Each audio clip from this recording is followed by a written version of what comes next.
Hi, everyone. Welcome to the Kimberly Cloud Show. I'm your host, Kimberly Cloud. So, I wanted to talk about some editing more. Basically, I am editing one more video, and then the last segment is going to be what is it? It's going to be doing my homework. So, and then I'm just going to finish out the homework for the week and talk to some guests because I see that there are some guests trying to get on the air. Billy Simpson. Can't wait to interview Billy. So, yeah, cool. Okay. So, with that being said, everything is. Let's go ahead and download. I'm gonna show you what I do at the beginning. Doobie doobie doo doo doo doo doo doo. Mute. Okay, StreamYard. Library. Scroll down. We're gonna delete these two because they're taking up space.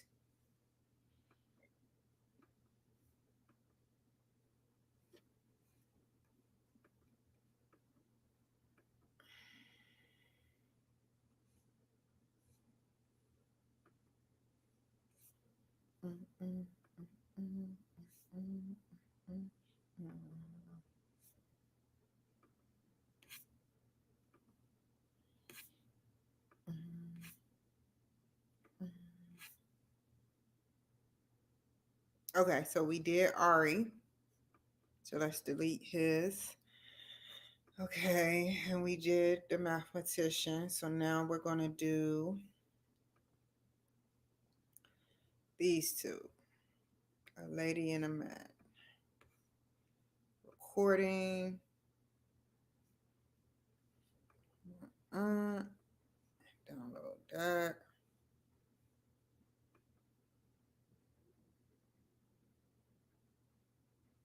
This would be. Is it doing it? I don't want to download it twice. Yeah, Tamara Viva. Okay. 20 plus. Let me add this up. I got my salad I finished.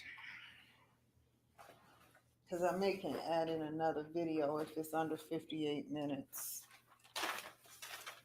Get a fresh sheet of paper. Doobie doobie doo doo doo doo doo.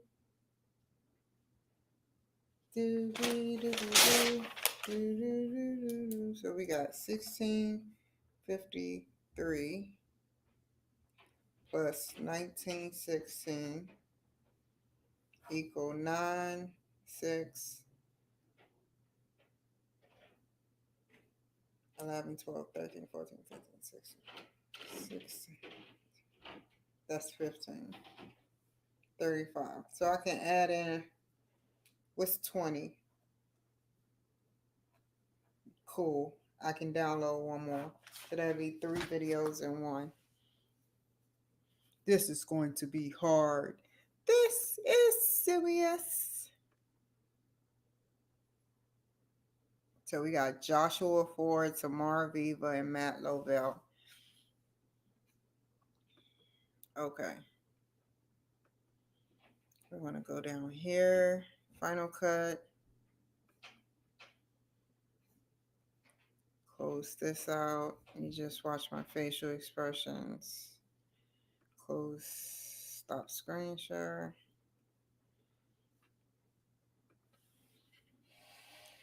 Okay.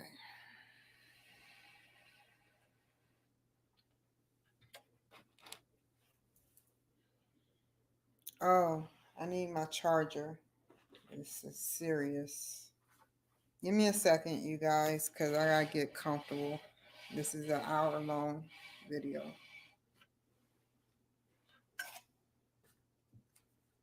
Give me a second.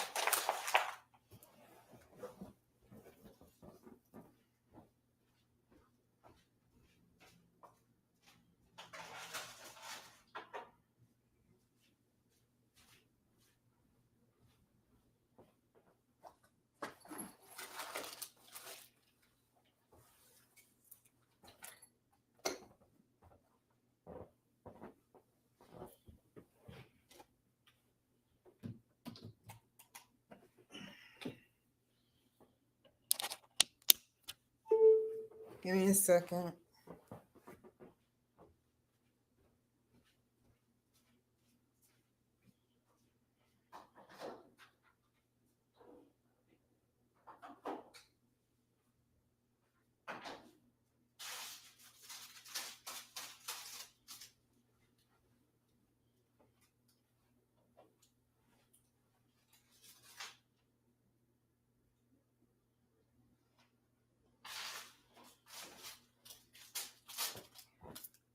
Okay.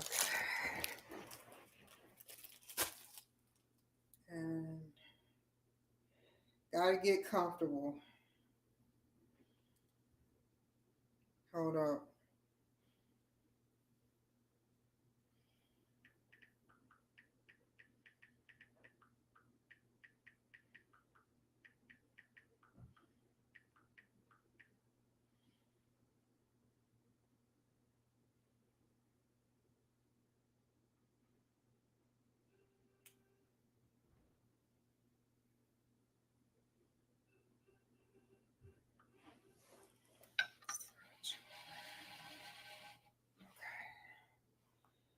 Okay.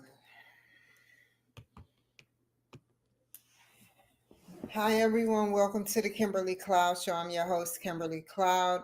I'm editing videos. If you want to go listen MP3 wise, you can check it out at the Kimberly Cloud Show 39. So that's what I'm doing. So let's get started. Let's find these 3 videos.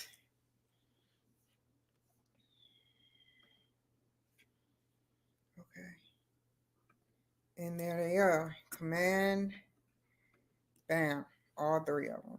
You know, this guy looked just like Dylan Kiva. I was like, did he send one of his friends my way? I'm just kidding.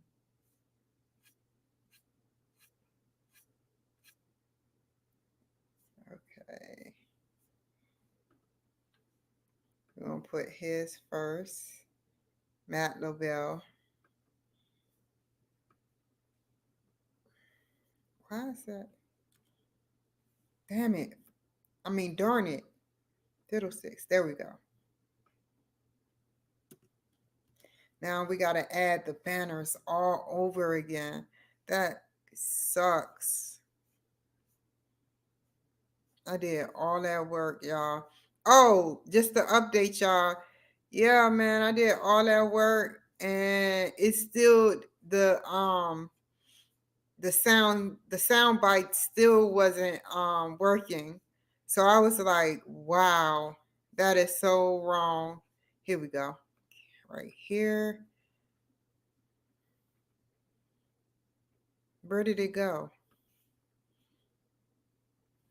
Come on.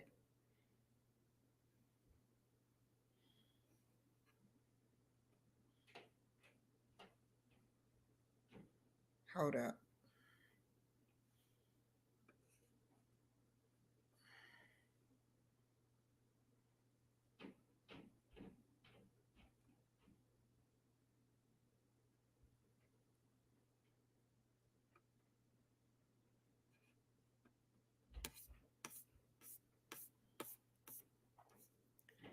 Oh Lord. Now it's acting funny. We gotta put that first. Okay. We're gonna put that. Okay, the atmosphere is right there, and now we need a dark cover. What is it called again? Um, what's knockdown? No, we don't need nothing with words. We need it all black for the setting scene.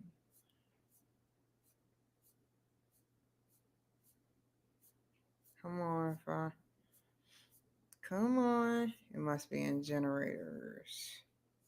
Custom. There we go. And now we need the sounds that we had before. Why is it acting like this? There we go. So we got this, we put that, and we need music. I think, let's see which music it was.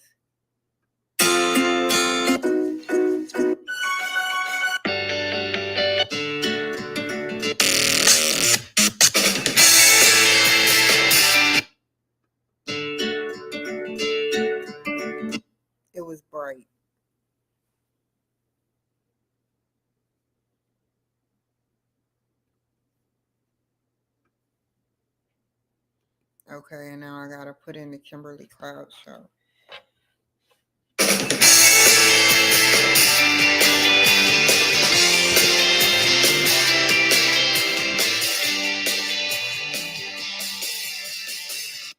Okay, let's do that again.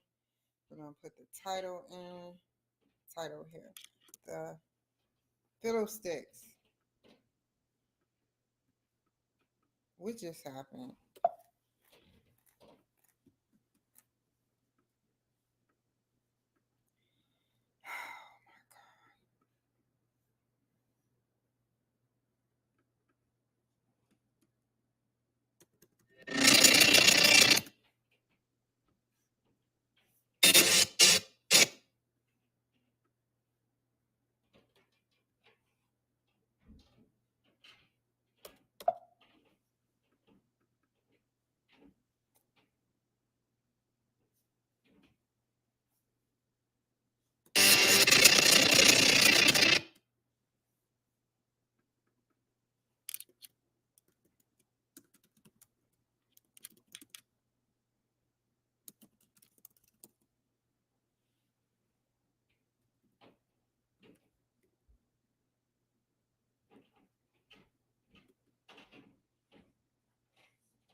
Why is it doing that? I don't want. Okay, select.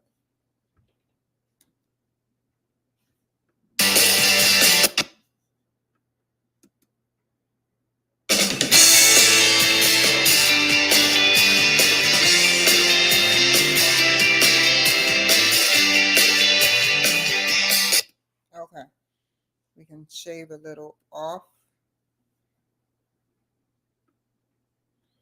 Now we go back to generators and we do what? Excuse me. We go up.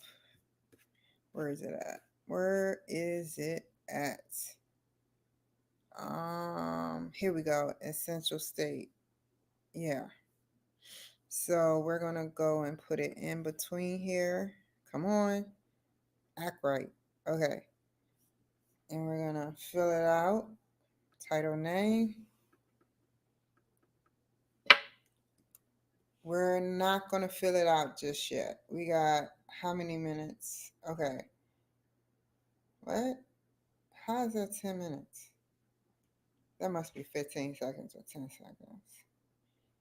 Um, I can fill this part out.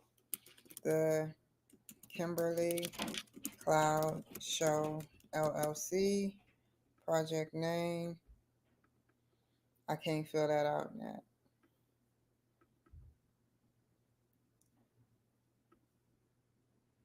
Delete that. Audio MP4. Company name. The Kimberly Cloud Show. Show LLC. Editor name. Kimberly Cloud.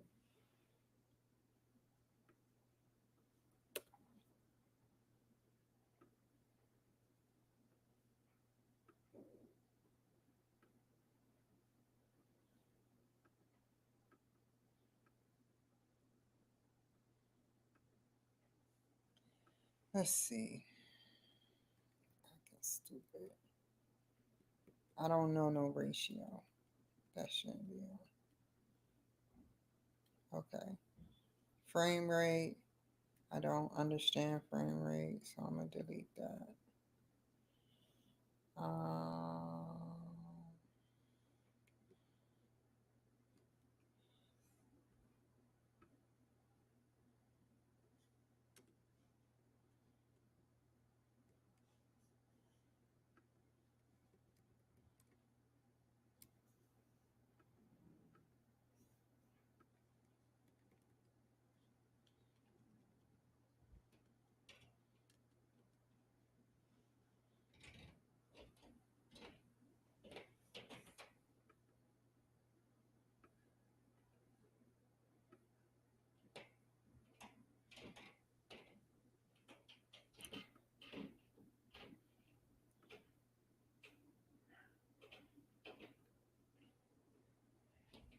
Wait.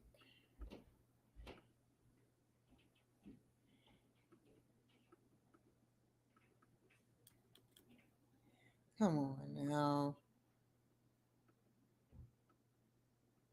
Delete that.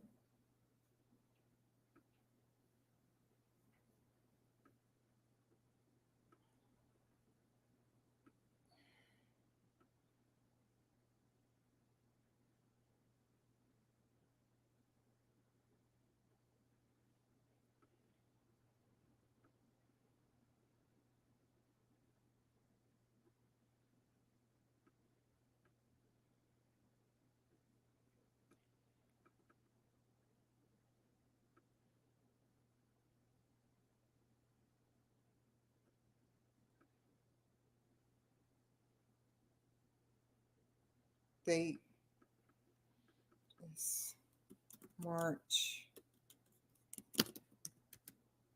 2nd, 2024.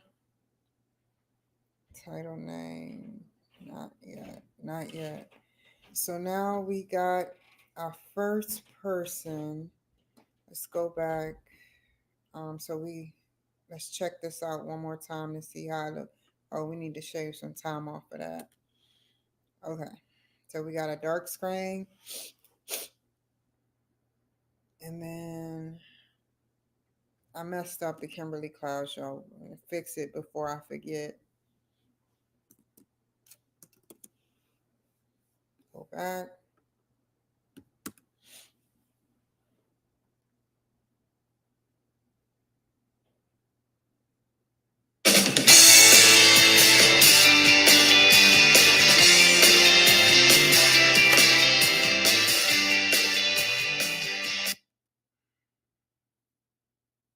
I'm not gonna play around with nothing else right now. Here we go. Matt LaBelle, the first person. We go to here. Cloud Show. I'm your host, Kimberly. You're gonna make this right now. You're gonna make this long right now.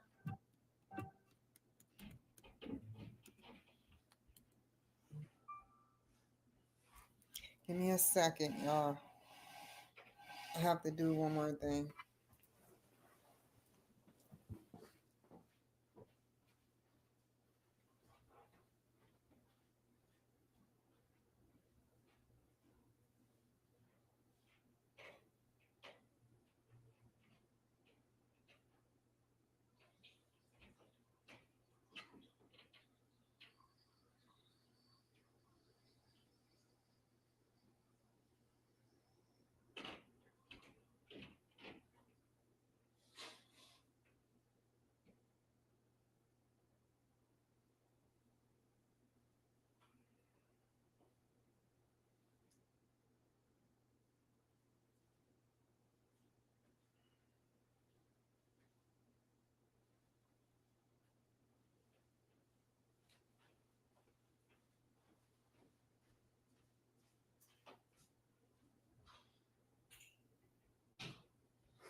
Here I come. I know y'all like, why is she leaving all the time? Sorry. Sorry.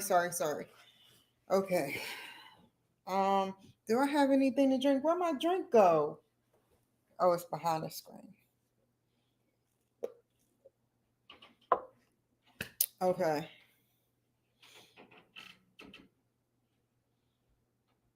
Hi, everyone. Welcome to the Kimberly Cloud Show. I'm your host, Kimberly Cloud. I have a very, very special guest here today.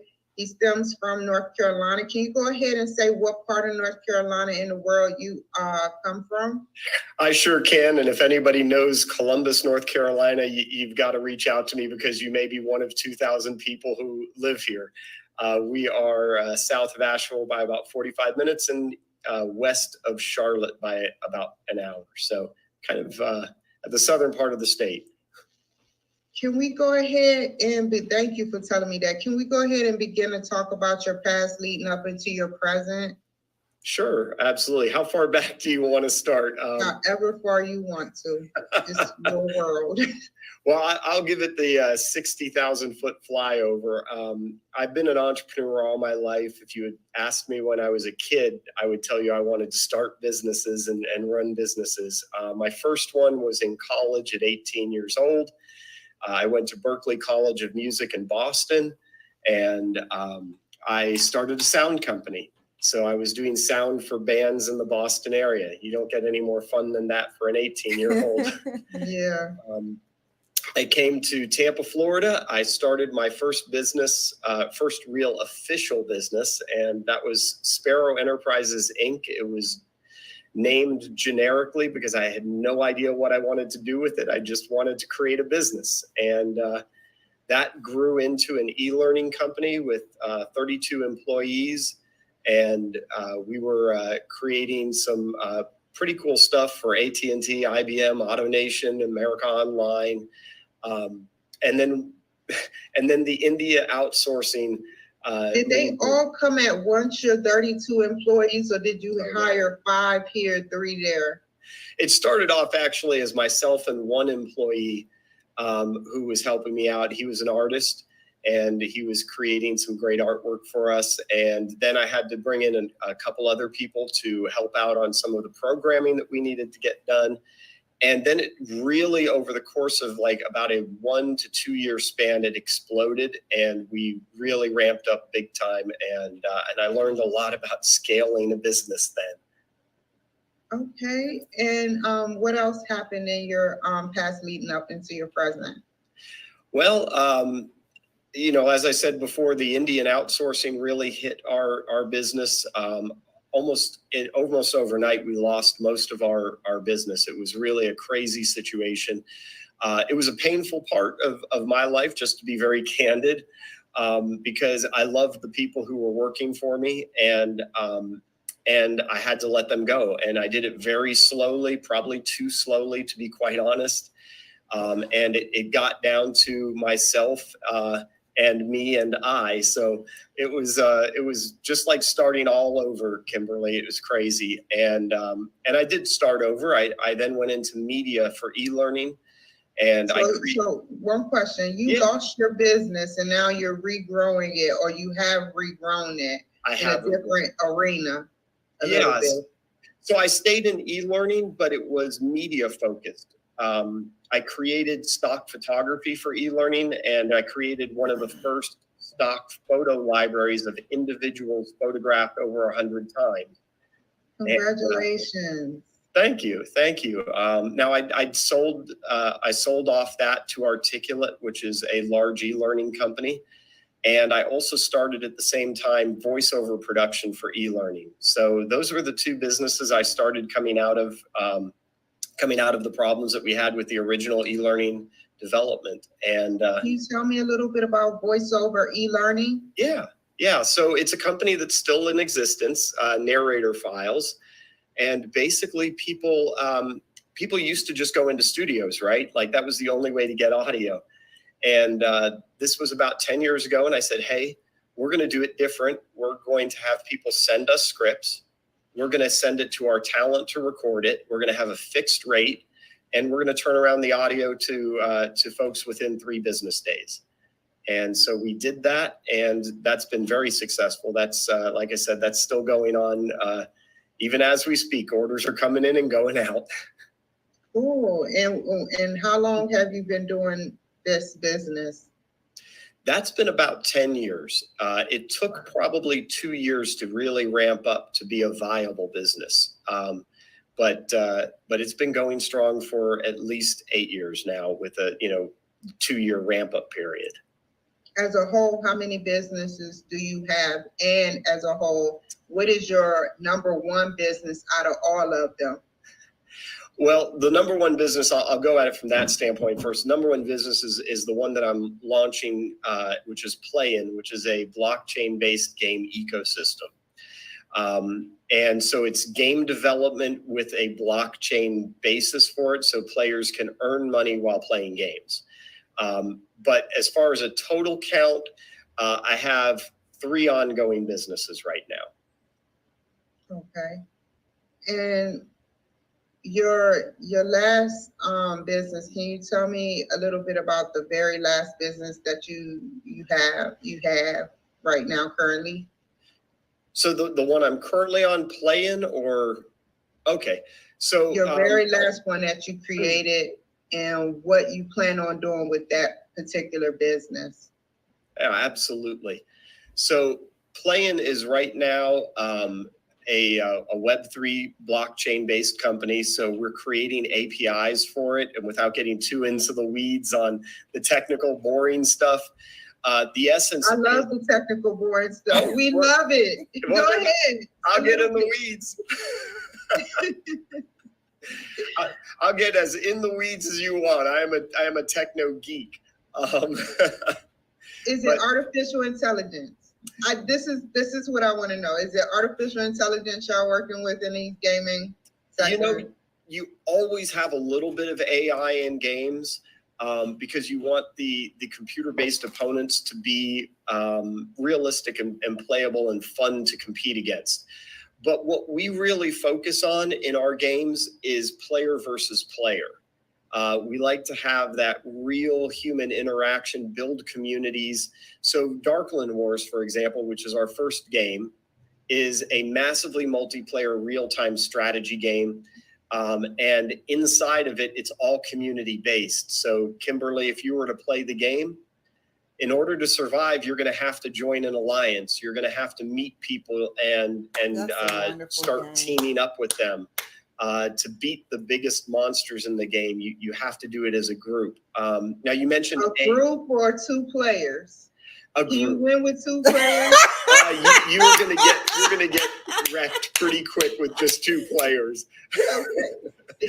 Go ahead. What were you saying? I was just going to say you mentioned the AI, and one of the fun things we're doing with Darkland Wars is our monsters are intelligent. So in these games, typically you have individual monsters that roam around, and then you have what they call kind of monster camps that you can attack. In our game, it's a little different. You have individual monsters that roam around, but once per day, they try and find another monster to hook up with and to hang out with. Wow. And they start to grow more powerful because then they become little groups of monsters. And when they get powerful enough, then they form a monster camp. And then the fun begins because then they start to attack players randomly. So that is so cool. It's one of the fun parts of the game from a design standpoint.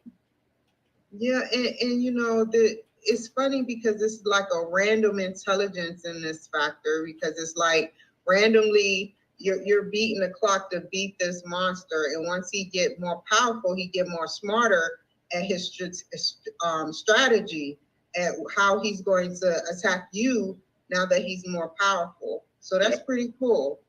Yeah, the fun part is too, it kind of puts the onus on the players to eliminate monsters before they get too powerful. And the players get good rewards for beating the monsters as well. So it's kind of fun. It's a win-win for them. And tell me, like, what made you want to create something like this? What was you doing? Do you remember what you was doing on the very moment you decided to create this game? Oh gosh, I'll be honest. The big motivation here was because I was a player. Like, I loved playing these types of games, the real-time strategy. But the truth of the matter is, the people who won those games, like, I was always a good player, but I could never be like the ultimate winner because I didn't put in the kind of money that would needed to be put into the game in order to win. They were all pay to win. And I hated that. Like, I want games to be won because you're really good at them, not because you have the deeper pockets, you know? So that was my motivation. And Darkland Wars was created to kill the pay to win in the real-time strategy, massively multiplayer marketplace. And then that evolved to, hey, why not eliminate that altogether and create a situation where players could play and earn money at the same time? So that's how the blockchain component came into it. And let me think. With your gaming and expertise, tell me, like, Wow, so many different aspects I can ask you. I want to ask you so many different questions on this. This is deep. Do you think that the gaming aspect of this can be affected? Like when, since you're a really good gaming expert, when children, let's say 10 to maybe 16, play violent games and they're streaming because they have to stream in order, you can be playing with somebody from Italy, probably. And when they stream, do you think that sometimes artificial intelligence could be a good thing or a bad thing? Because the children that are streaming and watching violence that's in between those ages that are streaming from Russia could be getting, because of, I know you probably heard of 5G, how people are having conspiracy theories talking about 5G. So I was wondering, do you think different frequencies can manipulate a child to do something based on a violent, I'm not talking about your type of violence. That's like PG-13 violence, what you're talking about. I'm talking about rated R violence, gory violence, killing people in mass massacres, Yeah, so I'm to try and kind of unpack that, because there's really a couple of things going on in that question. That's a really deep question. I do believe that we have a problem in our society with our kids seeing too much, like just in general, right? I mean, you can go on the internet and see all sorts of crazy, horrible things, from violence to sexual content. So I think we have a real problem as a society. I completely believe that. And for somebody to tell you that, a kid playing Grand Theft Auto, where it glorifies violence and crime, that doesn't impact them, I think that's crazy. You are influenced by what you see and hear. It's just a psychological fact of life. One of the things that I'm happy with in what we're doing at Play In is I'm not going to have games that are graphically violent in that way. It doesn't make sense for me to do it. I'm a parent. I've got 4 kids, and I'm about one of the more protective parents that you would meet, Kimberly. So, I don't want my kids exposed to that. And I certainly don't want to be responsible for exposing somebody else's kids to that. It's not my right to do that. But I definitely think that there is a serious issue we have as a society in just glorifying violence, if you will. And if we don't think that impacts the kids, we're fooling ourselves. And once again, do you think artificial intelligence or some gaming, not your gaming or any other person except for violent, I'm sticking towards violent gaming. Do you think that violent gaming is appropriate for children? No, not in any way, shape, or form. I really don't think it is. Artificial intelligence as a part of that is really just a tool. It's like how we are going to use it and how we implement it in the games. But the actual, the violence and all of that, it's inappropriate for kids. And I just don't see a part in it. If you had to give one piece of advice based on everything you know, what kind of advice would you give to the audience, the struggling entrepreneur out there that see that you lost the business and you rebuild it off that business? What kind of advice would you give everyone out there? You have the floor. Okay. So I would say that the main thing is, but they hear this every day, not just from me, is don't quit. Like, you've got to keep going after things. But there is a time to regroup and reanalyze what you're doing.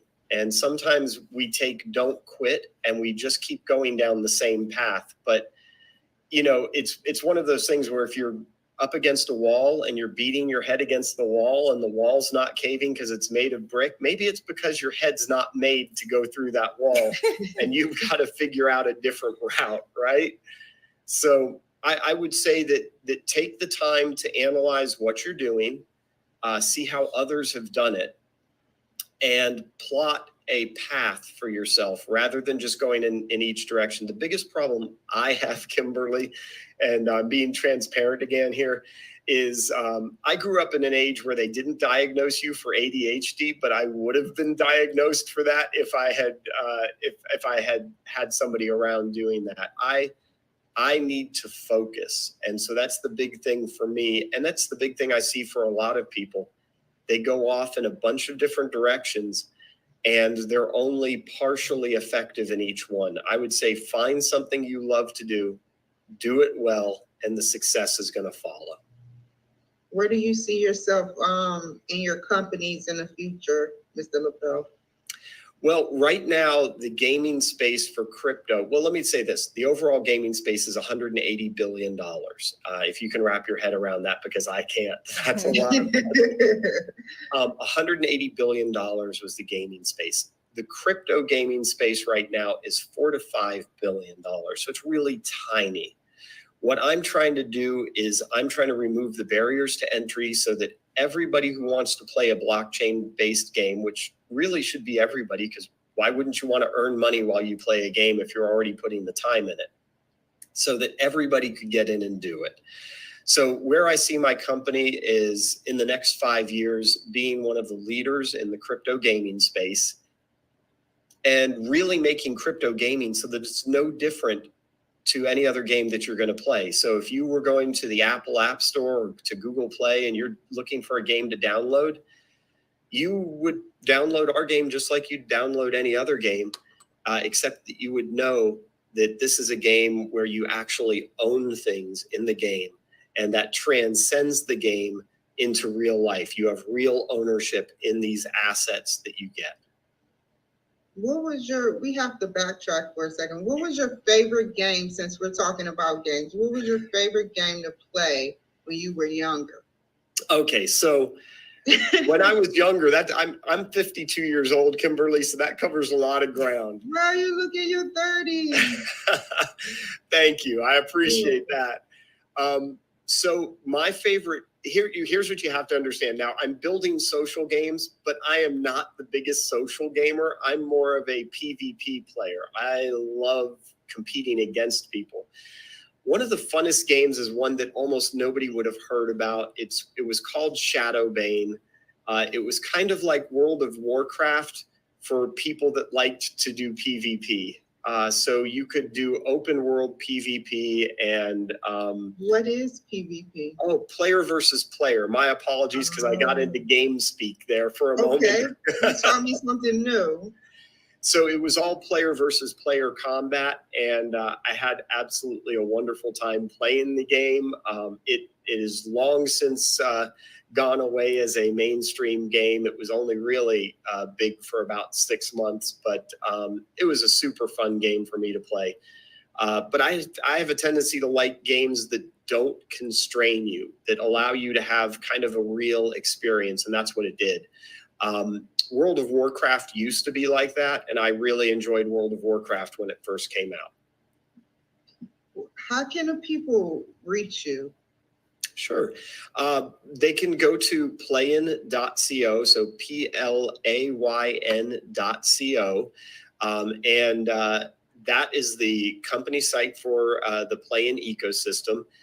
They can certainly get a hold of me through the contact form there. If somebody wanted to email me directly, they could do that as well. I'm not one of those super hard to reach guys, and it would be Matt, MATT, @playin.co. I want to thank you so much for joining my show today. You were a wonderful guest, and you take care, be safe, stay on the line, but take care, be safe, and you take care, be safe, stay on the line, but take care, be safe, and I will see you all. Always will see you all. Always will.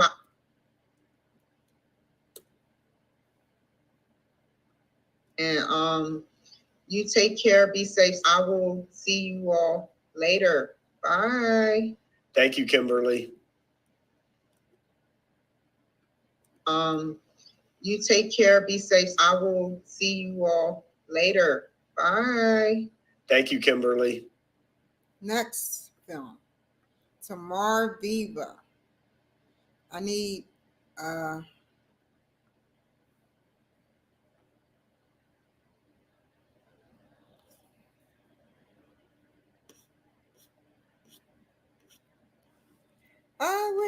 get it from? Tiptoe through the... Oh, wait. Generators. There we go. Scroll on up. Where is it at? Boom, boom, boom.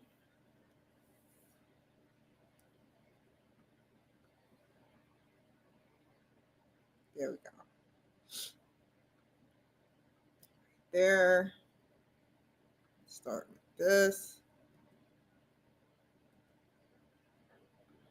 Later. Bye. Thank you, Kimberly. Okay, dark. Oh, I should do a part 2. I messed that up. Let's see. Because this is going to be part 2, part 2, part 2, part 2. What did I use for part 2 last time? It was so pretty. I forgot. Let's look at what we got available.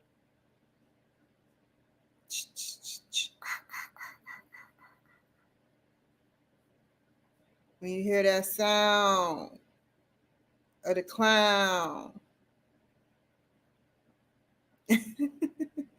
it used to scare the crap out of me. And the new It, I know it's old, but the new, I'm just looking for titles right now, but the new It that came out, how he gravitated out of the TV, that was exceptionally done correctly. Seriously.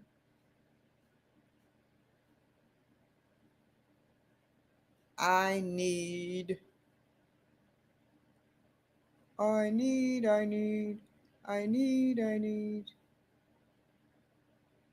What?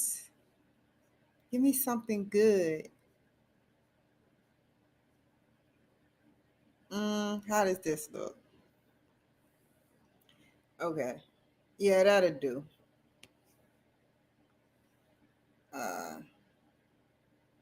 Right there. I wish I could have some music. It was the bubbles, not the bubbles. It was the bubbles. Hold on. Okay. What would I put? Part 2.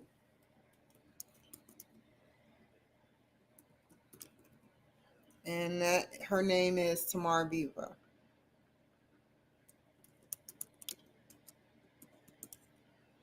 Okay. What else? Wait. The Kimberly Cloud Show. LLC.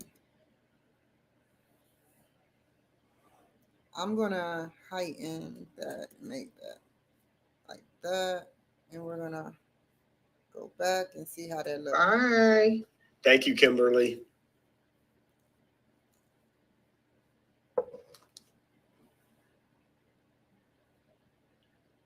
Perfect.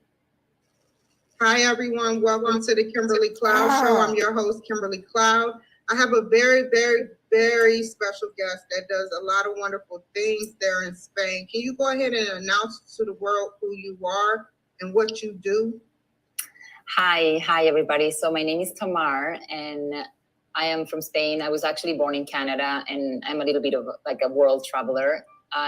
What I do is I help women heal the relationship with themselves and basically let go of the generational trauma that was imposed, most likely, into ourselves, and clear that from the unconscious mind and everything that you have gone in this life, like any unconscious deep blocks or negative beliefs, patterns, or anything that is blocking you from being your full potential, happy, complete, beautiful person that you're supposed to be, to like clear that out from a cellular gene level, basically. I have a question. Have you ever thought about, doing tapes and stuff, distributing tapes around the world? That would be a great idea. Yeah. I'm just like starting to like bring it out more out there in the world. So I'm like seeing how I can do it. That's why like I contacted you, and I thought it was a great way to do it. But eventually, like slowly, I'm like, yeah, it is a scary world out there, but yeah. So tell me a little bit, How long has this been going on before we dig into your past? How long has this therapy, this program, this wonderful tool been going on in the industry for women? So this woman that she's Australian, that she was working with women for a long time, and then she realized that women never got the results that they wanted. So every single problem that they would work would come back eventually. So it was like a short-term base. And then she stopped everything that she was doing, and then she created this just beautiful method just for women, created by a woman, understanding the unconscious of the woman, bringing it into epigenetics and understanding how we inherit trauma, and we literally pass everything through our womb because everything is literally in our bodies. So she created this method that works for every single woman, clearing generational trauma just for women, because everything else outside was created by a male perspective, and it does work for men, but for women it works only temporary. And can we go ahead and talk a little bit? So 12 years, right? Yeah, around 12 years that is out there in the market, that she realized, oh, how can I expand myself? And like her mission is, we're in a mission of like setting 10 million hearts free. So that's, yeah, it's beautiful. Can you tell me a little bit about your past? I'm eager to learn. So my past wasn't an easy one. I went through a lot. I had quite a bit of traumatic experiences that took me to a place where I needed to like learn who I was and heal myself, because I was determined not to be and feel the way I was feeling, because I was not happy. I was depressed. I was lost. It was just terrible. So going through like very codependent, toxic relationships also, that would bring and show me everything about myself. And I had to take a choice, to make a choice to be responsible for who I am and for what I attracted, because I'm a like true believer of what I am inside and what I believe. Thank you, Noah. I have to check this real quick. Give me a second. I'm pausing it real quick, but I want to check it. My eyes are everywhere. Okay, so we got LinkedIn. Hold on for a second, y'all. Bear with me. I just got a message.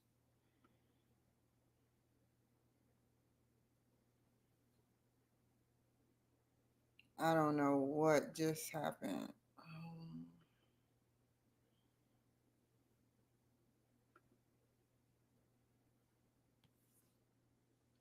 Cool. Accept. Okay, we're back to the video. I just edited his video, so that's what made me stop. I was like, okay, yeah. I am inside, and what I believe is what life shows me.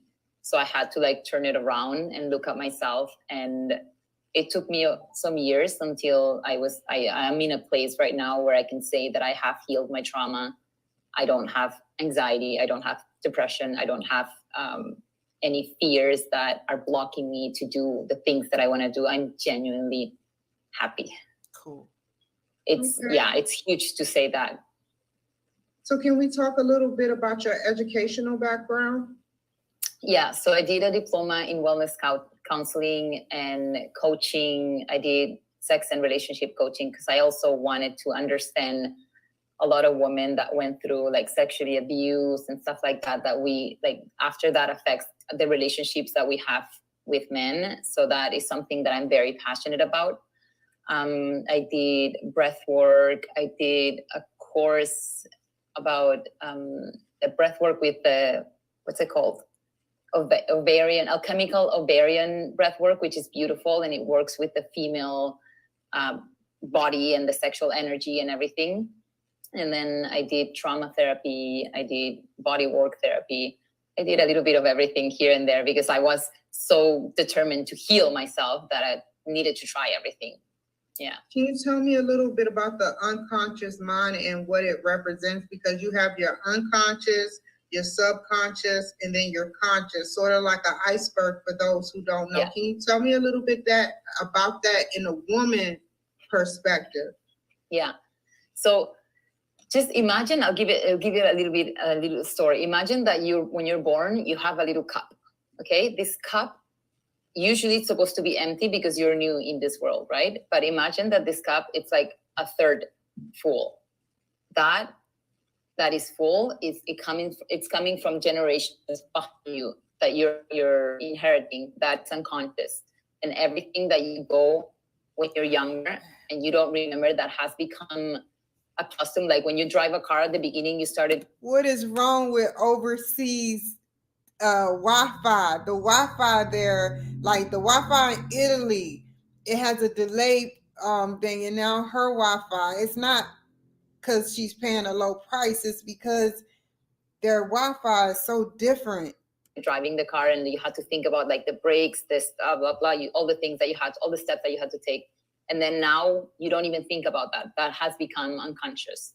So all the ways that you function and react to things are ways that we have unconscious coping mechanisms to protect ourselves that we have learned when we were younger, that back in the days where it was something that was protecting us, but it no longer is doing that. It's actually limiting us now. So it's about learning what those mechanisms are to let them go and be, and like take the wheel of your life and be in charge, instead of allowing all your unconscious beliefs and patterns and fears and whatever you went through when you were young and what you have inherited drive your life. Just take charge of that. Well said. So I'm going to tell you, I suffer from nervousness sometimes, not all the time. It's been gotten a lot better, but I'll tell you this. I have a question about nervousness. I know that I suffer from it because I used to get bullied a lot. I know I suffer from it as a defense mechanism for when I was in tough situations. So how would I get rid of that, if, as an example, for those out there that are watching and want to know more about what's going on with that? Mm-hmm. Okay. So I would say, I would sit with you, for example, and ask a few questions about nervous, because sometimes we identify with some words, and those words tick our unconscious, and like we have like neural pathways in our brains and everything that is connected. So for example, for you, it's nervous, right? You get nervous for whatever reason. So I would ask a couple of questions like, what does that mean for you? And understand if there's anything else underneath, and find out whatever is underneath and clear that. And if not, we don't find out. If we clear nervous, and then whatever is underneath will come up. It's like layers, and that we can either touch a very core stuff, or we can go from like layers and layers to touch the core. But if I were to work on your nervous, I would have a session with you and take you through this process that you will have your eyes closed, and I will take you to the moment in time that you started, the very first time that you felt nervous and you got stuck there. Because if you didn't learn what you needed to learn and you took that personal, that experience for you was it could have become traumatic, and the emotional reaction that you had was not released. So there's a split in between you and your wholeness. So that split that has the emotional reaction inside that hasn't been released, it's what determines you feeling nervous. Does that make sense? Yes. So we would grab that basically, and to that place, so you could learn what you needed to learn to bring that part in, so you are whole and complete again, because you've always been whole and complete. Yeah. Thank you.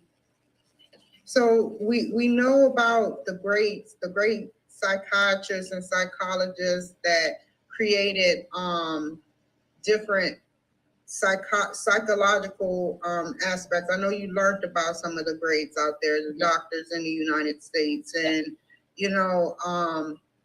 Sigmund Freud, I want to say. Do you know who that is? Yeah. So what is your insight? Because you said that she created this new technique for women 12 years ago. So she's coming up there on a mark where, she's getting probably worldwide recognition for this. And it can go in biology books and psychology books as well as her being one of the greats. So tell me a little bit about the split and the difference between his views, Sigmund Freud, and her views on the unconscious mind. Well, they're very different. First of all, there are men and a woman. So whatever Freud, yeah, there's a huge difference between that, because as women, we interpret things, see things, feel things very different than men. So it's not like she's not negating everything that Freud or Carl Jung, that I really like, says. Like, it has nothing to do with them. She actually grabbed whatever she knew. She's actually also a master's in NLP and understands timeline therapy and other therapies. She just grabbed whatever she knew about therapy and psychology and the body and the unconscious mind, and created something that talks basically the unconscious of the female. So it's not putting aside whatever other psychology has created, because everything has a place. So I believe psychology, exactly, like psychology and cognitive therapy, it's beautiful, and we all need to tell our story, but it comes a moment. But imagine us studying, being able to study the guy like the man has studied us. It wouldn't happen, because we're like so second rate. 100%, yeah, absolutely. And what was you saying? You can continue. I just had to say that. I'm sorry. Well, so what was your question? Sorry. Well, the question is, Sigmund Freud. And, I was just gonna say, yeah. So there's a lot of things that Sigmund Freud did well. In my opinion, there were other things that were not, and I don't want to get into it. There's a lot. I just want to say that cognitive therapy, for example, has been proven that it doesn't help the healing of trauma, because if you tell a story constantly all the time, the neural pathways from your brain into your body are being recreated. So it's actually more traumatizing than less. And so that's why, like, traditional therapy doesn't work for trauma. It works to start, to be able to have a voice and express what you need, like, and have empathy, but nobody is going to heal from empathy. Like, it's good to have empathy, and I am very empathetic. That's what. No, don't get me wrong, but there's a place. There's like layers. Once I've told my story 1,000 times, like, I can't go anywhere else with my story. All I'm doing is I'm telling my story all the time, repeating the traumatic experience. And you know what? The unconscious mind, which is the body, doesn't understand about future or past. It only understands now. So if you're telling the story every single time, your body is recreating every single time the same feelings and reliving everything that you went through. I'm like, that doesn't make any sense. Why are we doing that? So it's about taking it a little bit deeper, and it's not about, because the mind is only going to take you as far as the mind knows.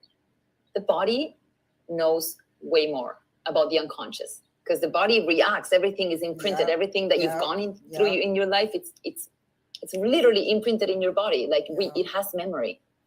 Otherwise, what? This woman is smart. I cannot wait to write her with this footage. Oh my gosh, she is so smart. Tamar. Wow. Whoa. Why would we react? Oh, this feels unsafe. Like, that person doesn't feel good, and you don't know why, but it just has a reaction to things, right? And if you had to give any piece of advice to the entrepreneurs out there that want to get into this from Spain or wherever across the globe, that want to be somebody different, that deals with, learning about cognitive therapies and men versus women, because there was actually a woman that came out that challenged Sigmund Freud and the rest of the crew about, I forgot her name, but she challenged them because she said some of the stuff didn't make sense. It was from, like you said, a man's perspective. Yes. So if you had to give any piece of advice out there to the young entrepreneur wanting to get into your field, what would it be? I would say that always investigate what you're doing. And I'm not saying that traditional psychology or therapy is not good. Like, I've studied myself, but I got to a point that I literally thought that some things could not be healed. It's because it's deeper than that. So if there's something that is not, you can't release it and you can't let it go, find something different. Like, explore, and always look back at yourself. There's like plenty of information, and you're happy to ask me if you need any advice, or not advice, like where to look or anything. Like, I like to look everywhere. But if there's something that doesn't work in your life, it's not about what you're doing. It's about something inside of yourself that is blocking you. The unconscious mind is always blocking us to make us feel safe.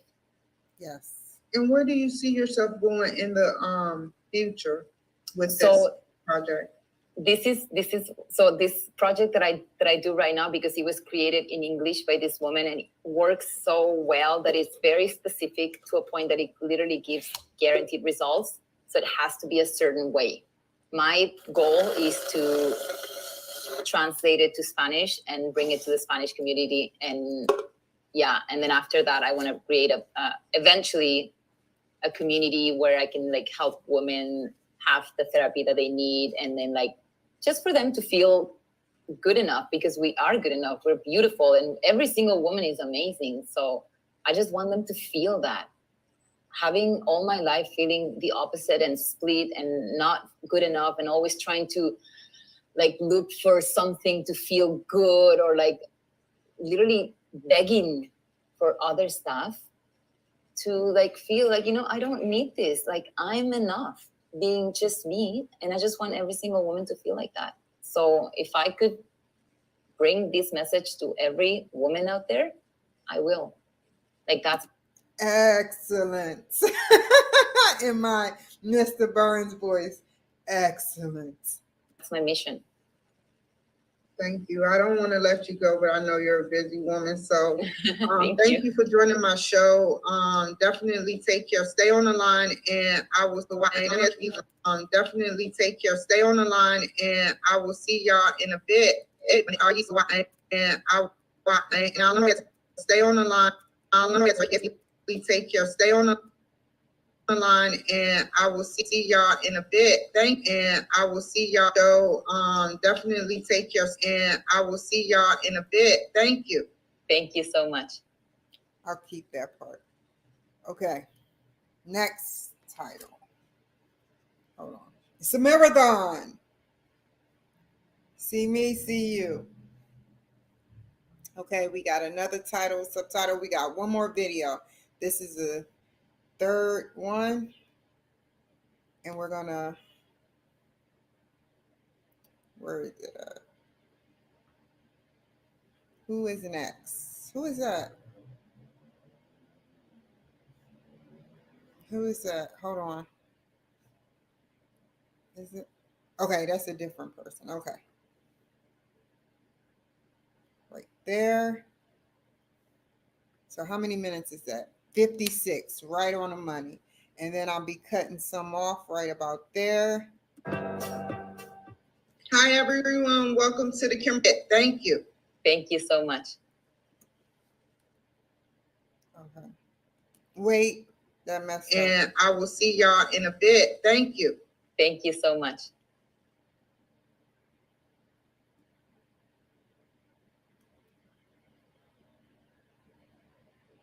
Why did that do that? I don't like the way they did that. Okay, we're going to rewind it. Right.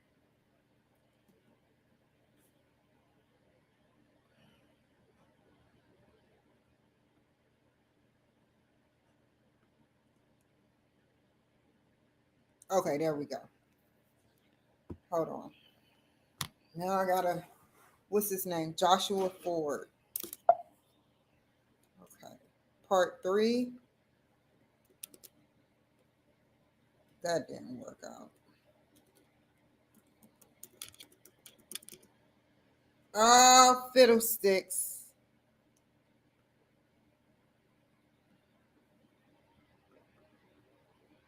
We want to make it smaller too. Joshua Ford.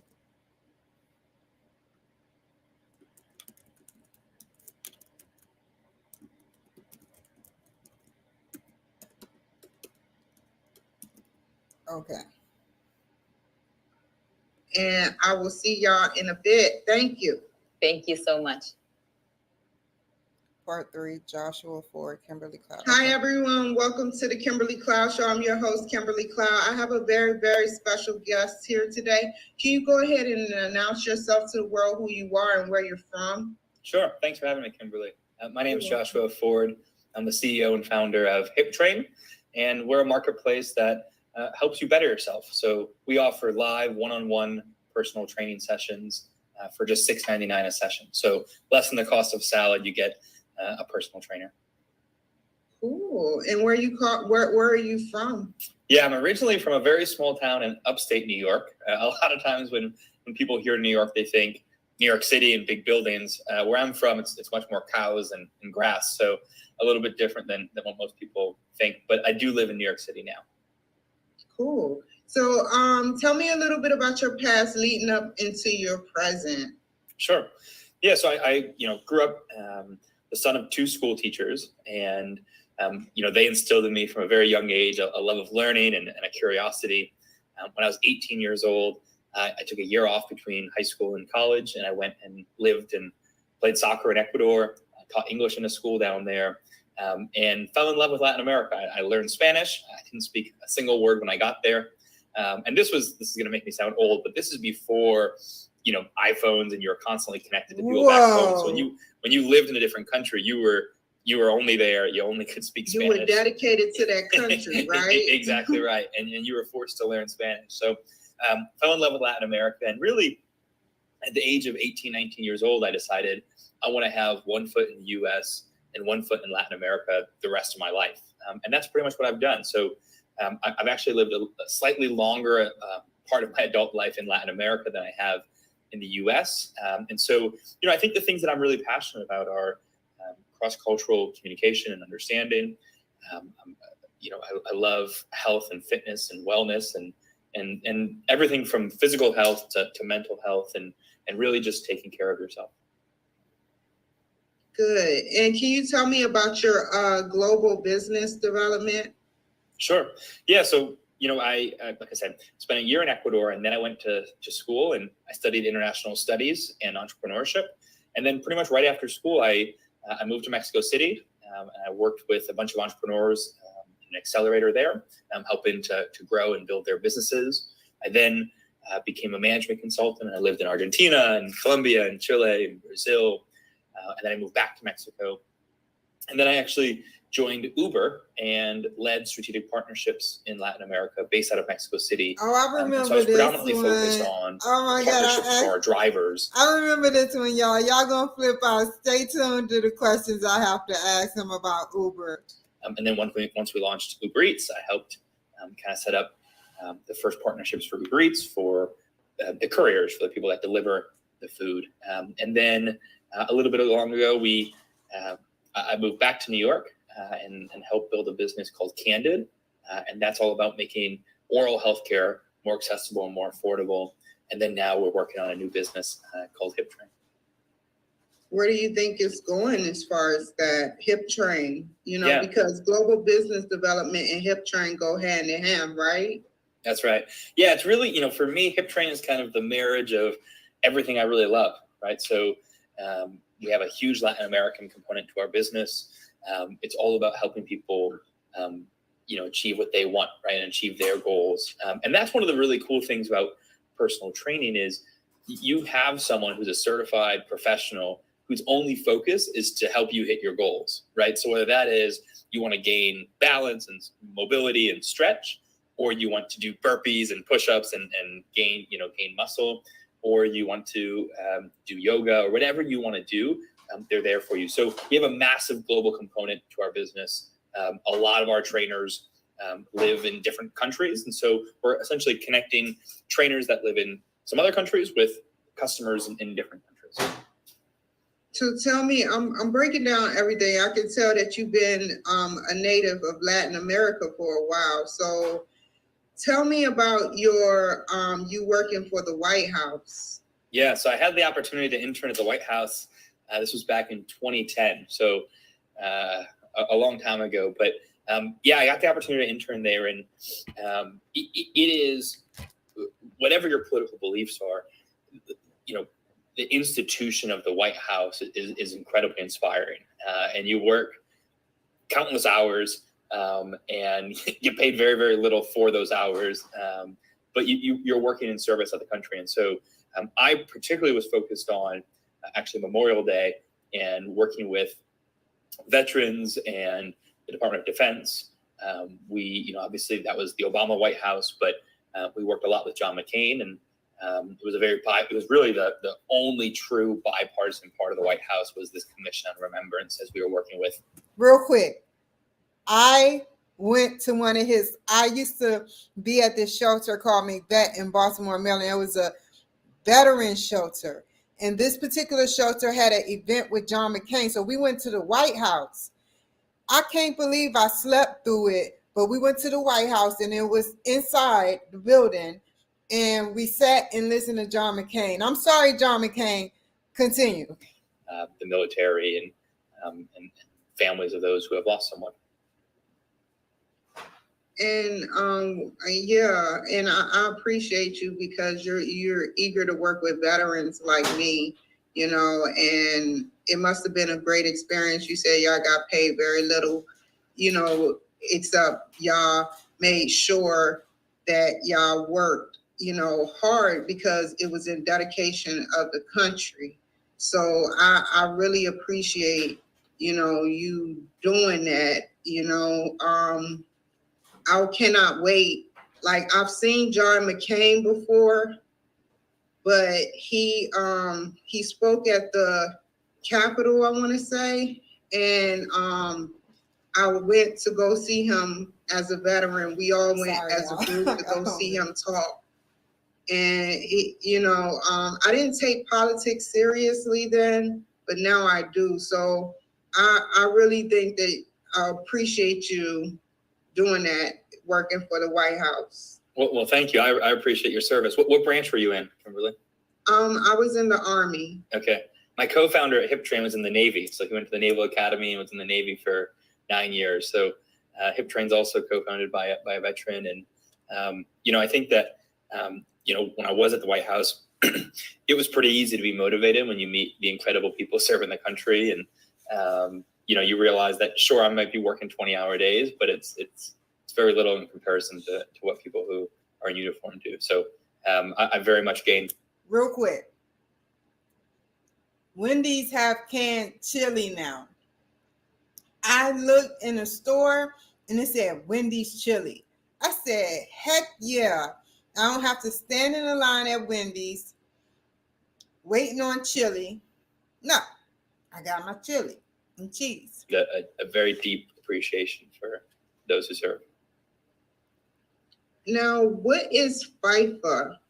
Yeah, so FIFA is the FIFA is the governing body of soccer. So I got to work at 2 different World Cups. The first one was in South Africa in 2010, and the second one was in Brazil in 2014. So as a lifelong soccer fan, this was kind of the dream job that you can get. And again, it's really just you go. You're only there for a few weeks because the World Cup is about 4 weeks long.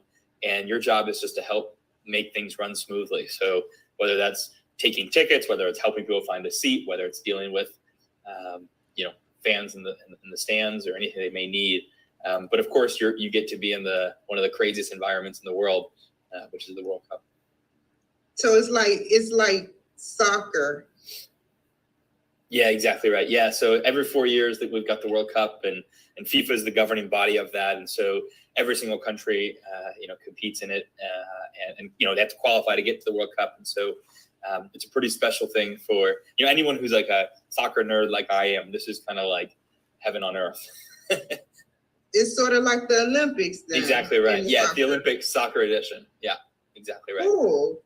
And tell me a little bit, big shout out to my African and South African people and people from Brazil. Can you tell me a little bit about IBM?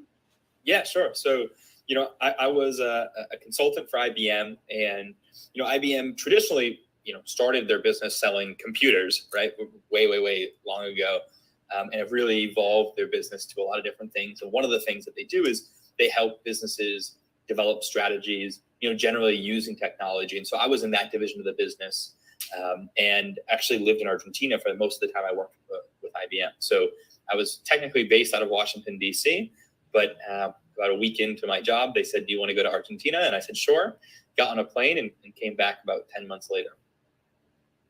Wow. How nice is that? Yeah, it was. Nice.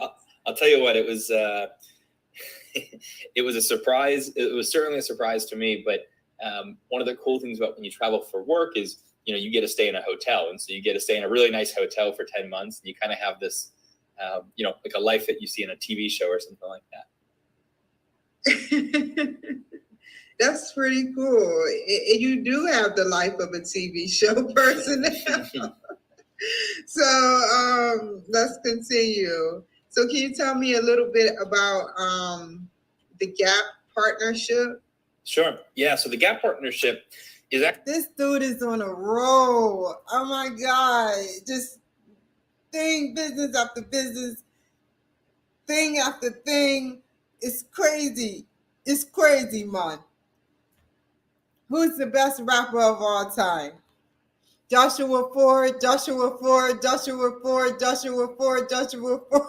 Because he spit hot fire. Actually a really, really cool business. They're based out of London, and they've been around for about 20 years.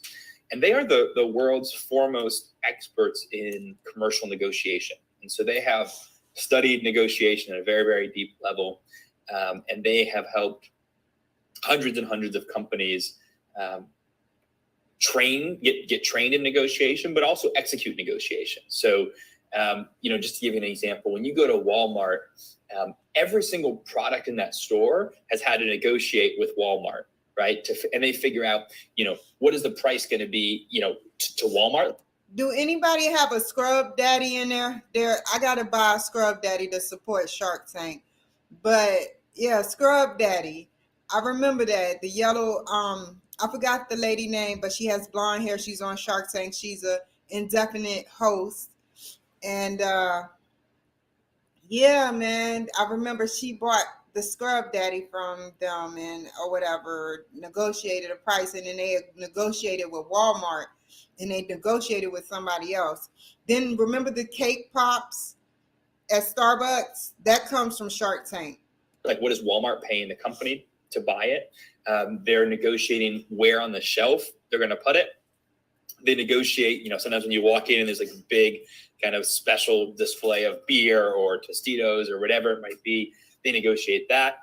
They negotiate, payment terms. They negotiate all different promotions. So when it's a buy one, get one free, that's something that's being negotiated between the brand and the store. So generally speaking, the Gap partnership works with companies like a Walmart, and then brands that are these big brands that would sell into a Walmart. And then all different types, they work with oil companies, they work with pharmaceutical companies, really all different types of companies that need to negotiate contracts. And I learned a lot about, that world and those different industries when I was there.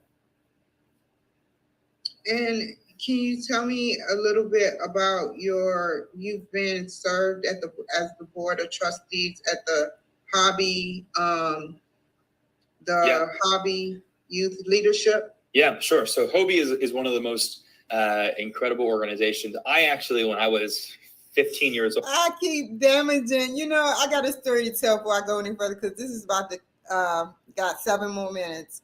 So I wasn't nowhere at Blockbuster, but my dad, my brother, and my sister me and my sister was at home. My dad and my brother and my mother went out to Blockbuster. And my dad grabbed a DVD and he took it to Melvin. He was like, "What's Nabub?" And everybody started laughing, because it was like, "It's NBA, Dad." Like, I don't understand how he didn't know that was NBA, but hey, yeah.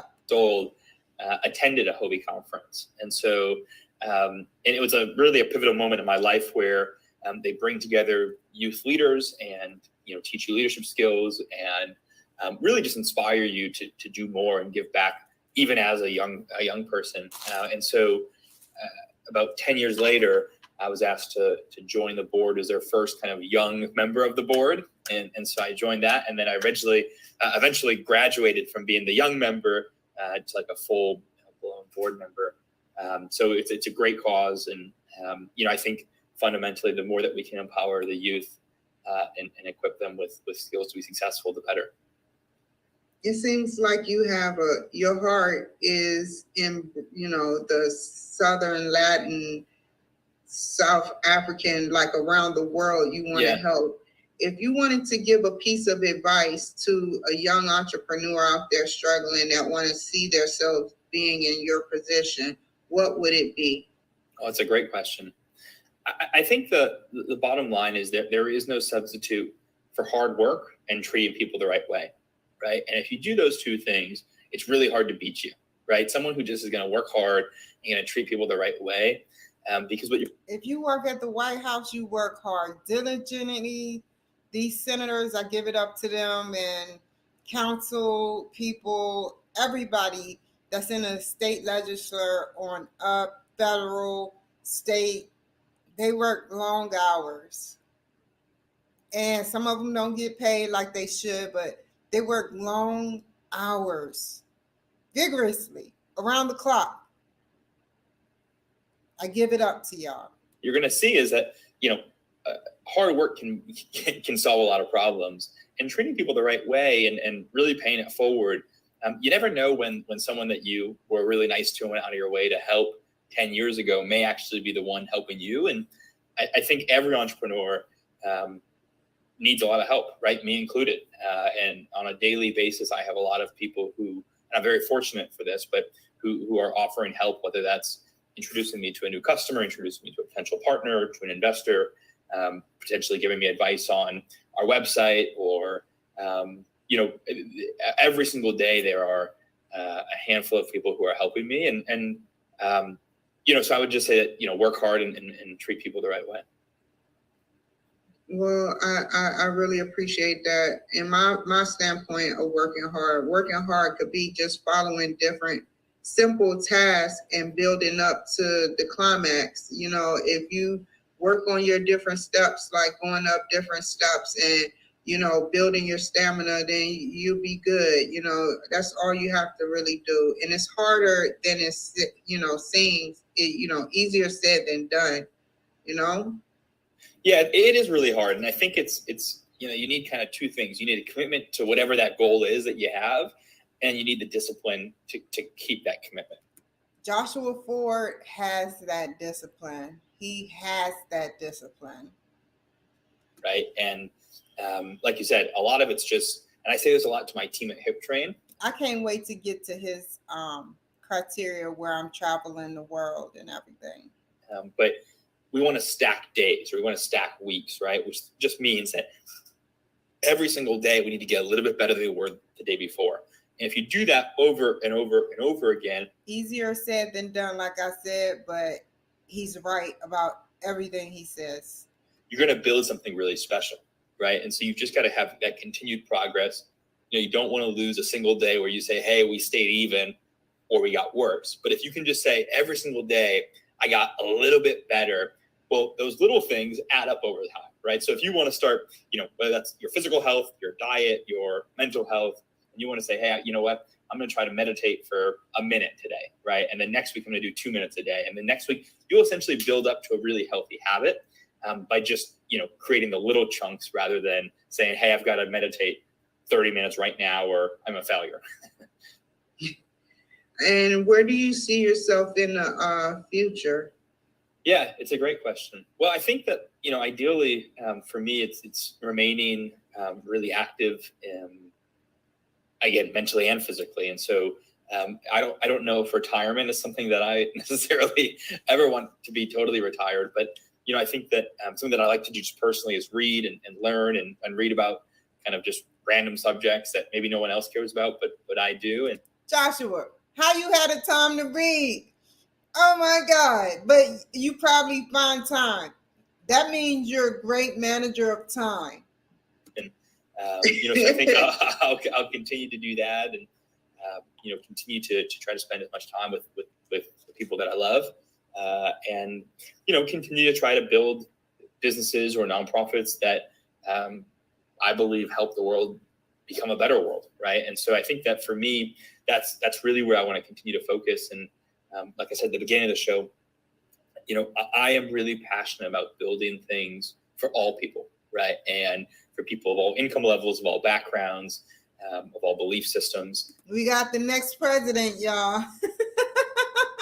And so, I think the more that we can develop businesses and organizations that support that, that's where I'll be for the rest of my life.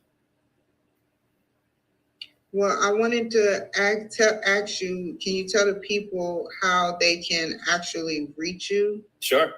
Yeah, so you absolutely can reach me on LinkedIn. It's just Joshua Ford. If you put Joshua Ford Hip Train, it'll be very easy to find me.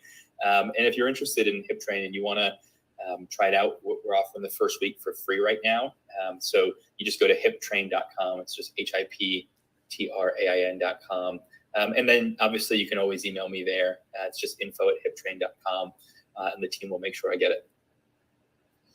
This is a man that has worked, Mr. Ford has worked for the White House. He has worked for IBM, and I joke around with IBM and call it the Men in Black, but so I just wanted to say, do you have any other kind words of advice, Mr. Ford? Well, I think that first of all, I think that what you're doing is great, Kimberly, and I think these kind of shows are really important for the world to have, and so thank you for having me. But yeah, I think that I would just say that beyond working hard and treating people the right way, believe in yourself. Like be your biggest advocate, and that's where it starts, right? So if you believe that you can do it, and you're willing to put the work in, you'll surprise yourself with what you can do. And I find that has happened to me over and over and over in my life, right? Like I didn't think growing up in a small town, the son of two school teachers, that I would ever step foot in the White House, let alone step foot in it every single day for a little bit. And again, I think that a lot of that, I owe that to a lot of different people. And so you definitely don't do it by yourself, but believe in yourself and then put in the work and treat people the right way. And you can do those three things. I think you'll be surprised by what you can do in your life. Thank you so much. Stay on the line and now let me much. Stay on the line now. Let me much so much. Stay on the line and thank you everybody. Now let me much. Stay on the line and now let me much. Much.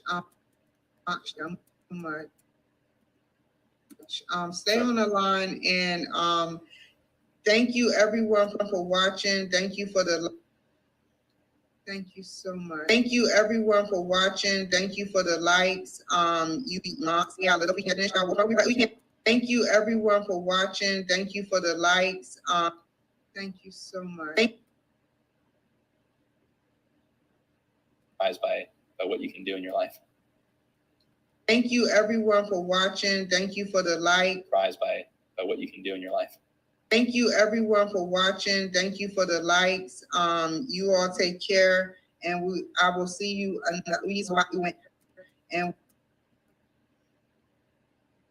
I will see you another time. Bye. See you another time. You all take care, and see you another time. Bye. You all take care, and see you. I'll take care.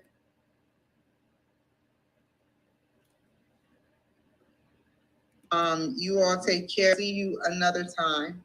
Bye. You all take care.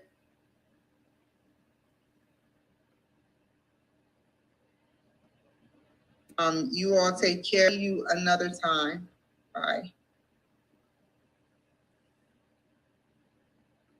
Another time. Bye. You all take care. Another time. Bye.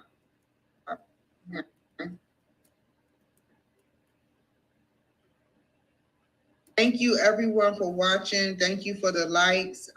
You all take care. Bye. Yeah. Bye.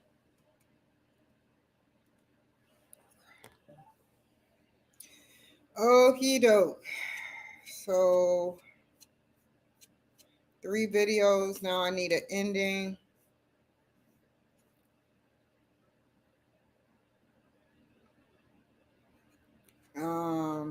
Oh man, that's so hard to do. But I'm gonna make it work. We gonna make it work. Where is it at? Okay. ending credits. What?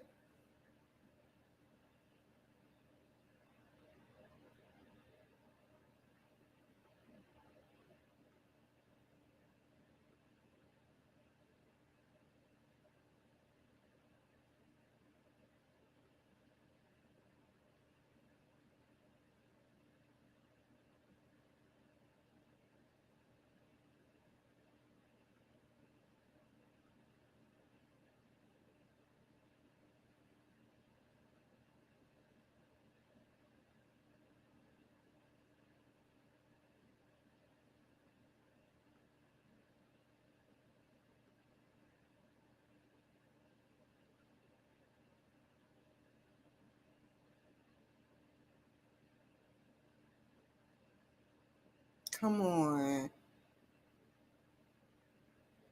What is going on?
Why is it doing this right now?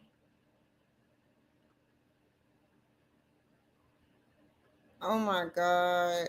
It's not it's saying stuff need to be downloaded and it keeps popping up. This isn't what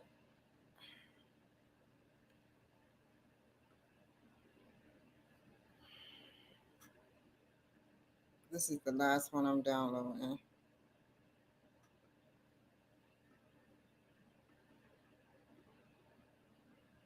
Okay. Okay. There we go. Okay, so ending credits and then we need a copyright. Ending credits. 3 people. What was the first name? I gotta scroll on down.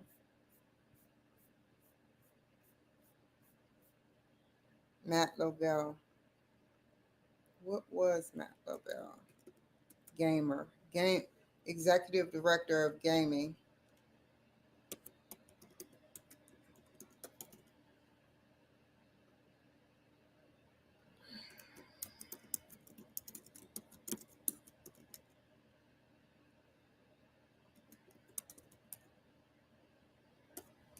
We're gonna hate when that happens.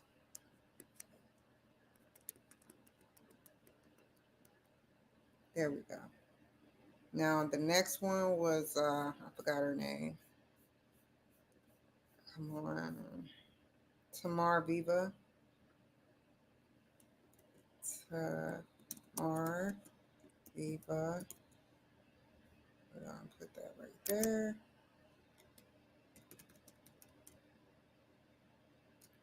Bam.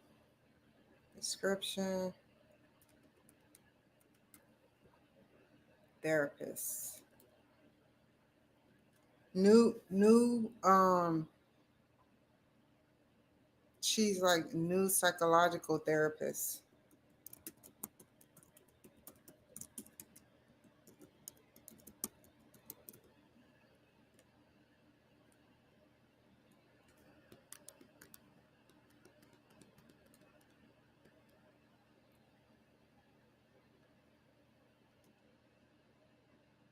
Did I?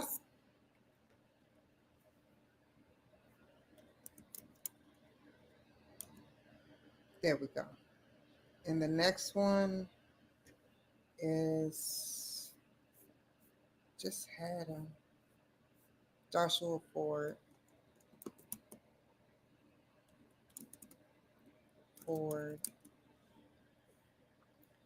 And he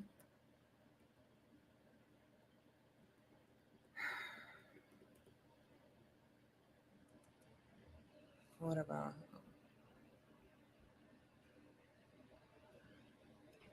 IBM White House?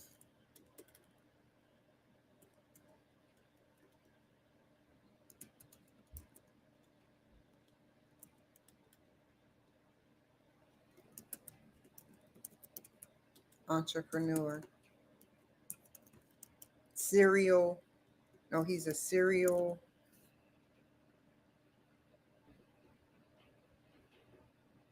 entrepreneur.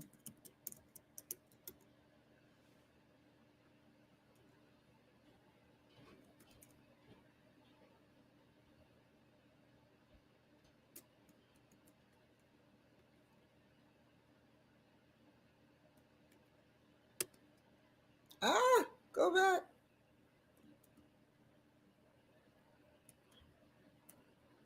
One, two, three. One, do this. Okay, it's all unison.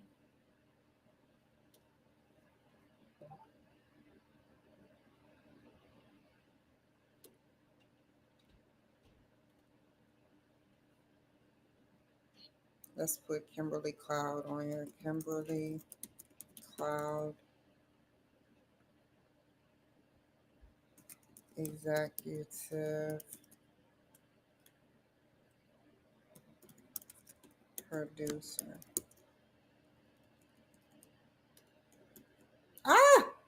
How did that blank out? We're gonna put that right there. Kimberly Cloud. We're gonna do it like this. Where did the executive producer go?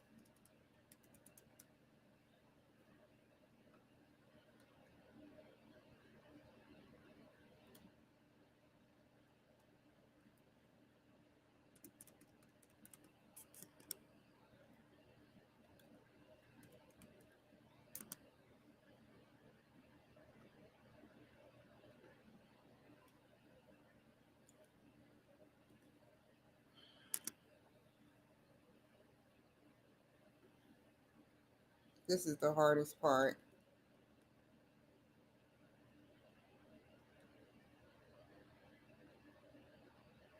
I'm gonna do it like this. Oh, that's why. I remember.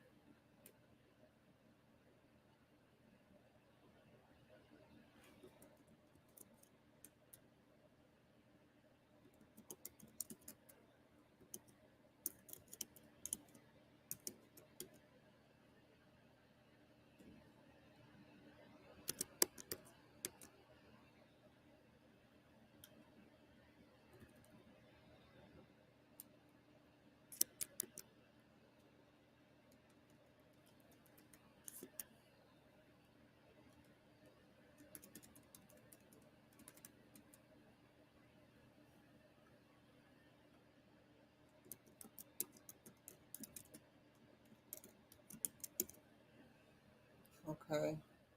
Now go down.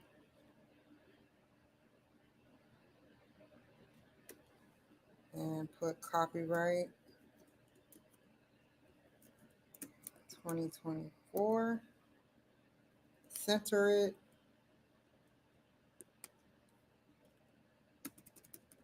Come on. Still not moving. Oh, it's moving now. Space. Space.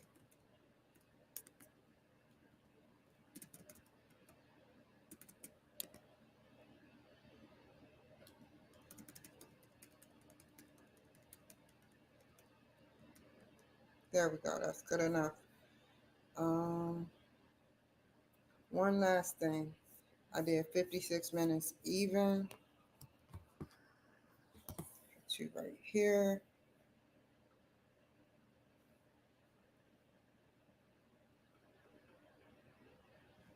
$56,000,000.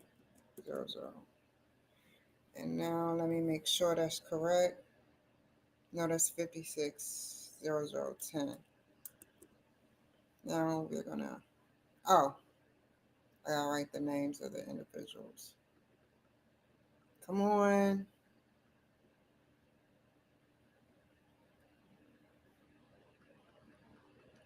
Why isn't it letting me? Hold on.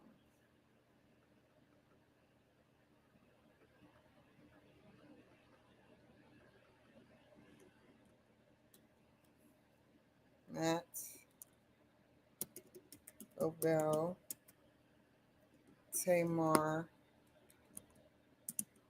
Viva, Joshua, Ford. Matt, Obel, Tamar, Viva, and Joshua Ford. Okay, that looks good. Time to download it to Facebook. 56 minutes, and then what the heck? There we go.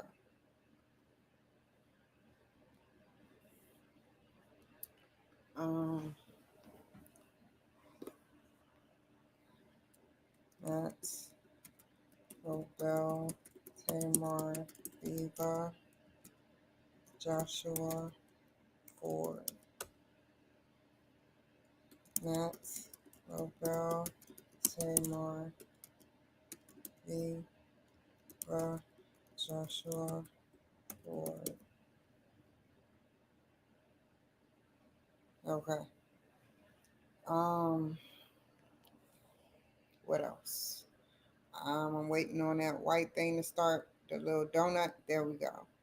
And now I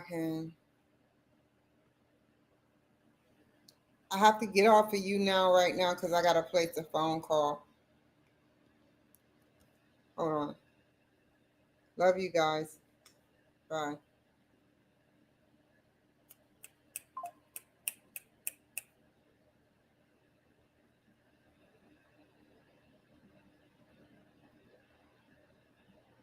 Who is this? I don't want to know.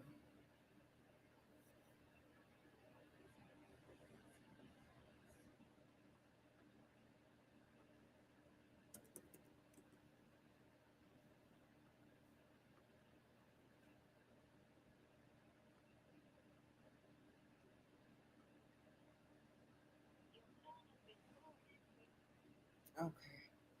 I'll call back tomorrow. Manhattan. Um,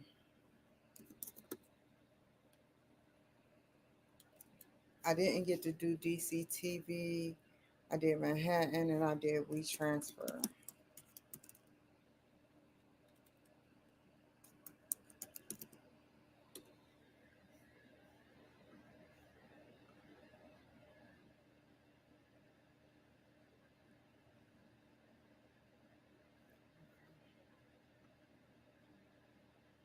Okay.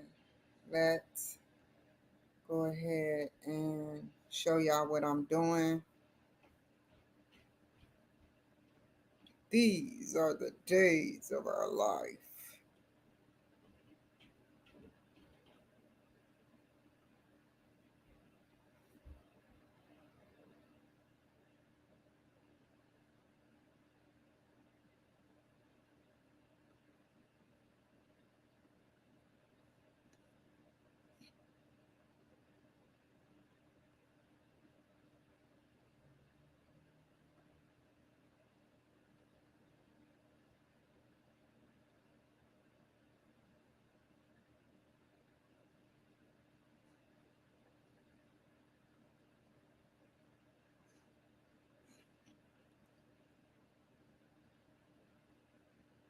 So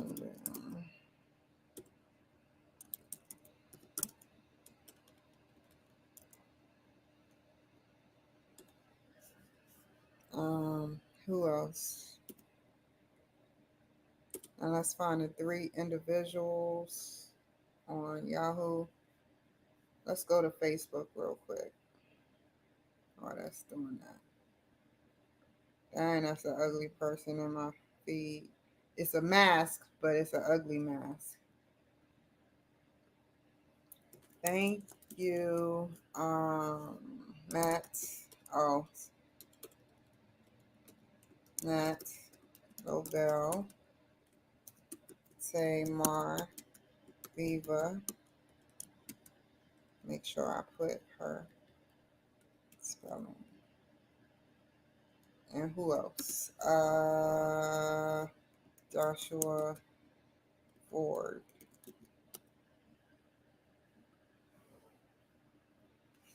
Okay, where is Matt Lobel?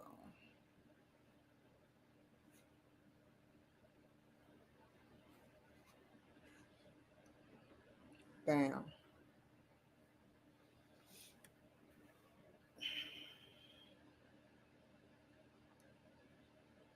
Okay. While that's going, go back to WeTransfer. I gotta go to Yahoo real quick, y'all. So it's gonna be there for a second. Let's see. Bam. Close that out. First we're gonna look up Matt Lobel.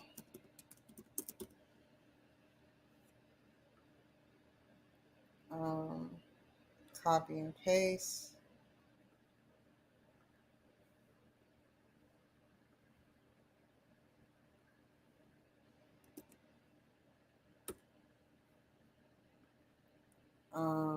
Tamar.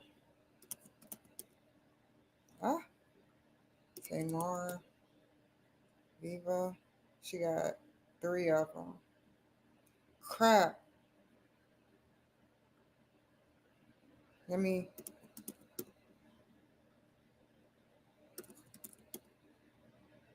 No. She is so pretty. Ah! Stop. Copy. Paste. Enter. That's the Gmail one. Go back. Okay, this is the other one of hers. Back. Okay, so we got all the producers, 3 producers. We got the 3 individuals. Matt Lobel,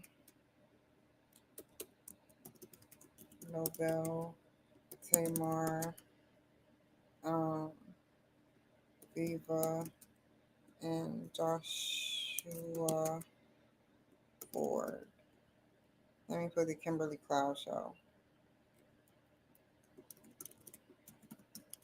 And I'm going to contact them individually.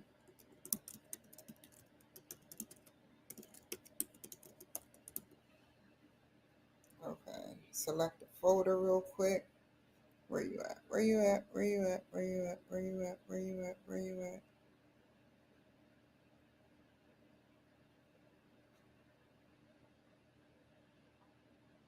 Oh, there you are. Open. Transfer.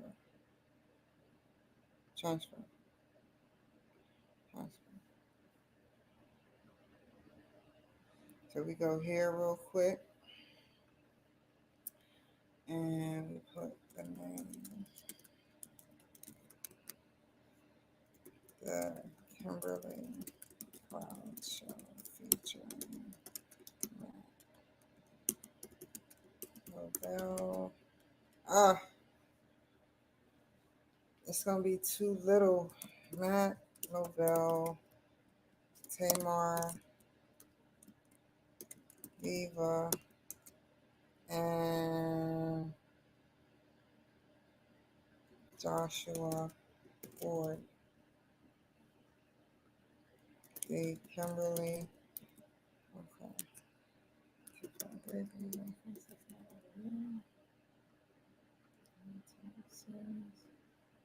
The Kimberly Cloud Show featuring Matt Nobel. Well,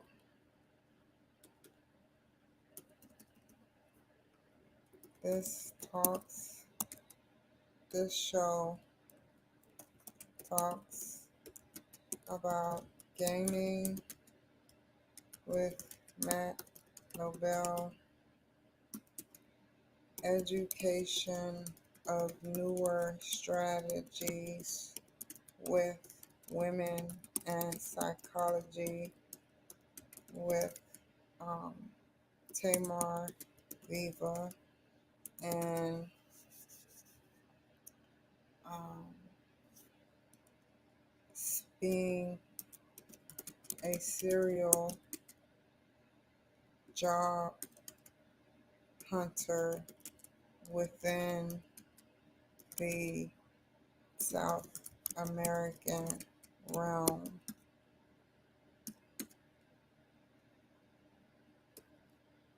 With Joshua Ford.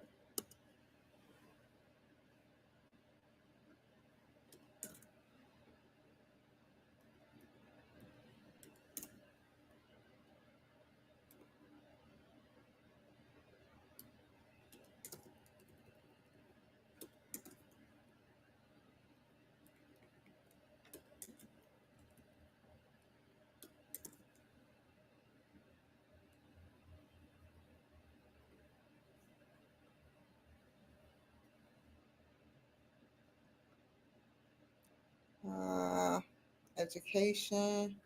I want it global. Selecting files.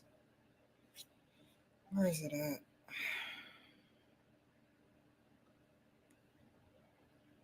Open. Oh, move it up. Begin upload. Okay, so that's uploading, and WeTransfer is uploading. Facebook is uploading. Now, I need to do DCTV on a different platform, and then I'll be finished for the day with videos. I have to go backwards. Oh, I gotta write them. Um, it'll be so much easier if I wrote them together. So I'm gonna write them together, even if they don't respond. It's my job to do this. This is what I don't get paid to do, but I do it because I love it. Matt and who else? Joshua Ford. Here we go. DCTV, NECAT, SBTV.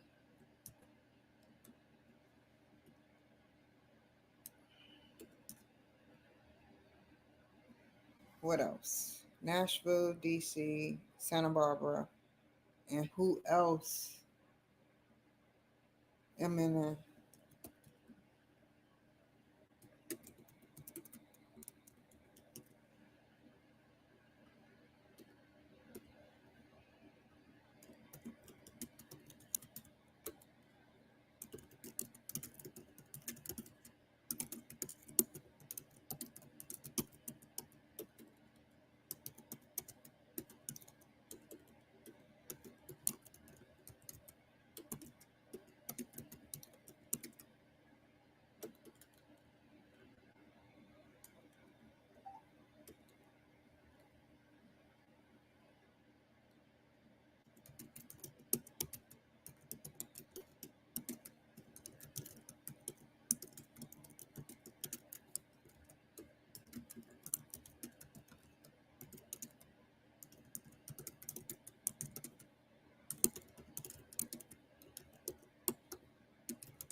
Fiddlesticks. Let me hit the send button at least before you start glitching. Oh my God. I almost wrote a cuss word. Hello. Hello without the O. Um,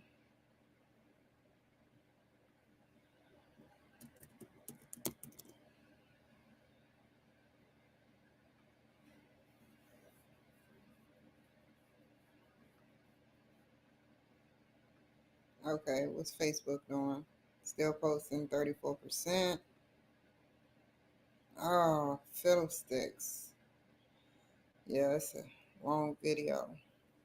Okay, so while those are going,